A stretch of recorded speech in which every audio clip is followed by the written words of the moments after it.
कहे गए, उनको बहुत सारे अखबारों में पढ़ा, लेकिन जब उनका निधन हुआ मुंबई में हमने शोक सभा का आयोजन किया, उनकी किताबें छांट के मंगाई। जितनी किताबें हम पढ़ते गए देखते गए कि उनकी पत्नी के ऊपर लिखे हुए थे, वो तो कोई नहीं लिख सकता है। कभी सम्मेलनों के मंच पे पत्नियों को लेके काका हास्य से भी खूब सारा लिखा है, तो वो हास्य प्रधान थे। उस वक्त व्यंग्य पे बात करने के लिए हमको, हम थे, ज्ञान चतुर्वेदी थे, आप थे, और भी ढेर सारे व्यंग्यकार थे, लेकिन ऐसी रचनाएं हमको ढूंढने पे नहीं मिली जिनको ये कहा जा सके कि ये आज भी प्रासंगिक है। व्यंग्य तात्कालिक तो होता ही है, लेकिन व्यंग्य वो सनातन सत्यों को लेकर के आता है जो आज से 200 साल पहले भी थे, आज भी हैं, और आने वाले 200 साल के बाद भी वो वैसे के वैसे रहेंगे। जो समस्याएं हैं, जो विसंगतियां हैं, जो विडंबनाएं हैं, जो क्रूरताएं हैं, उन क्रूरताओं को समझने की जरूरत तो है। हम समझते हैं, लेकिन किसी न किसी वजह से हम उन पे लिख नहीं पाते हैं। और हम कोई ऐसा काम नहीं करते कि लिख दिया तो बहुत बड़ा हमने काम कर लिया, हम अमर हो गए।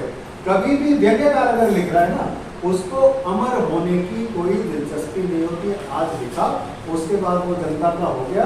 और आप देखेंगे जितने भी व्यंग्यकार हैं, उनकी रचनाओं में आप नाटक देखते हैं, उनके संवाद देखिए, उनको आपको लगता है कि हम सीधे स्टेज पे देख रहे हैं।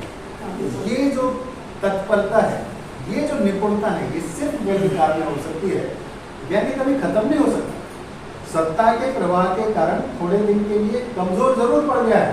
हिटलर का भी एक दौर था कि उसके खिलाफ कोई जा नहीं सकता था। तो जरूरी नहीं है कि ये जो आज का दौर है, हर चीज पे राष्ट्रद्रोही साबित कर देने का जो दौर है, ये हमेशा हमेशा के लिए तो है नहीं। सत्ताएं बदलेंगी, स्थितियां बदलेंगी। अनूप मणि त्रिपाठी जैसे एकाध दबंग आज भी हैं, उनमें से हो सकता है कि और भी लोग लिख रहे हैं जो हमारी नजरों में ना आ रहे हों। लेकिन व्यंग्य कभी खत्म नहीं हो सकता। स्थितियां बदलेंगी, लेकिन प्रासंगिकता कभी खत्म नहीं हो सकती है। आज हम इस बंद कमरे में, चूंकि हमें डर नहीं है, हम 25 लोग 30 लोग बैठे हुए हैं, खुल के हिम्मत के साथ बात कर रहे हैं। हो सकता है कि ये 25 लोगों की मुट्ठी बन जाए और हम सबका डर बाहर निकलने के बाद भी खत्म हो जाए और हम अच्छा बनाए हुए हैं। विवेक जी को प्रणाम करता हूँ। थोड़ा सा आसपास अगर हमने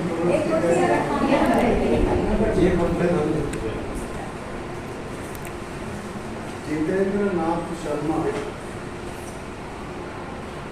से एक बार फोन में बात हुई, याद है कि याद है मुझे इसलिए याद है। याद इसलिए रखता हूँ कि कोई कभी भी कुछ भी बोले तो याद रखना चाहिए।